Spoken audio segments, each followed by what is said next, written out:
This is Windsor Castle, home of the British royal family, where Donald Trump is staying during his state visit. And this is a film about Trump's relationship with the world's most famous pedophile, Jeffrey Epstein. Their friendship goes back to at least 1992, when the two of them are filmed laughing together. Trump can be seen making friendly conversation with Epstein in between clips of Trump smiling and dancing with a group of young women at his Mar-a-Lago resort in Florida. The following year, they attend a cafe opening together. And a month after that, Trump invites Epstein to his wedding. In 1995, a young woman called Maria Farmer is working for Epstein in Manhattan. Late one night, she says, Epstein unexpectedly calls her to his offices, and she arrives in running shorts. Donald Trump then turns up, wearing a business suit, and starts to hover over her. Ms. Farmer feels scared as Trump stares at her bare legs. Then Epstein enters the room, and she recalls him saying to Trump, "No, she's not here for you." The two men then leave the room, and Ms. Farmer says she heard Trump commenting that he thought Ms. Farmer was 16 years old. She says she later reported the incident to the authorities. Trump denies he was ever in Epstein's office. 1993 to 1997, Trump takes at least 8 flights on Epstein's private jet, according to flight logs released by the U.S. Department of Justice. The plane is later dubbed the Lolita Express, a reference to the character in the Nabokov novel by the same name, a 12-year-old child who is sexually abused by an older man. 1997. Trump and Epstein are seen together at 2 Victoria's Secret parties and are photographed together at Mar-a-Lago. The same year, Trump gifts a book to Epstein with the dedication, "To Jeff, you are the greatest, Donald." 2000. A 16-year-old girl, Virginia Giuffre, is working in the spa at Trump's Mar-a-Lago resort. There, she is recruited by Epstein's accomplice, Ghislaine Maxwell, to work as a personal masseuse for Epstein. The teenager will soon become, in her words, a teen sex slave and will endure years of sexual abuse. I was recruited at a very young age from Mar-a-Lago and entrapped in a world that I didn't understand. 25 years later, Trump will acknowledge he was aware that young women were being recruited from Mar-a-Lago by Epstein. Were some of them young women? Well, I don't want to say, but everyone knows the people that were taken, and it was the concept of taking people that work for me is bad, but that story's been pretty well out there, and the answer is yes, they were. Trump is then asked if one of them was Virginia Giuffre. I think she worked at the spa. I think so. I think that was one of the people. Yeah. He stole her. 2 years later, after Giuffre was recruited from his club by Epstein and Maxwell, Trump tells New York Magazine he thinks that Epstein is a, quote, terrific guy, and that they have known each other for 15 years. He's a lot of fun to be with, Trump says.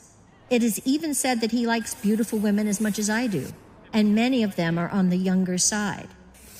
2003. Trump draws a message in a book made for Epstein's 50th birthday.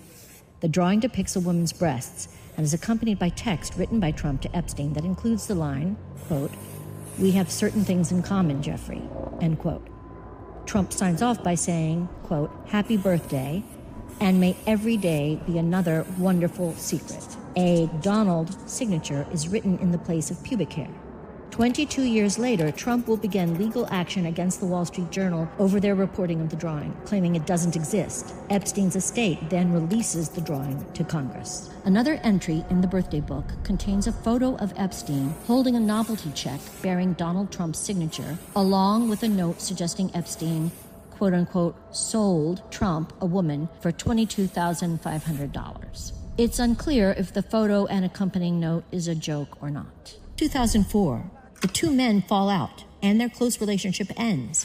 The reason for their estrangement? They both tried to buy the same Palm Beach mansion. 2005. Police in Palm Beach begin investigating Epstein after a 14-year-old child reports he molested her at his mansion. 2008. Epstein pleads guilty to state charges in Florida, including procuring a child for prostitution and solicitation of prostitution. The sweetheart plea deal, agreed by U.S. Attorney Alex Acosta, includes a non-prosecution agreement giving Epstein immunity from possible federal charges. He is sentenced to just 18 months in jail. Under the plea deal, Epstein is allowed to be out of jail from 8 a.m. to 8 p.m. 6 days a week and has his own driver to take him to and from his office. 2010. In a legal deposition, Epstein is asked about his relationship with Donald Trump. Have you ever had a personal relationship with Donald Trump? What do you mean by personal relationships? Have you socialized with him? Yes, sir. Yes? Yes, sir. Have you ever socialized with Donald Trump in the presence of females under the age of 18? Though I'd like to answer that question, at least today, I'm going to have to assert my 5th, 6th, and 14th Amendment rights, sir.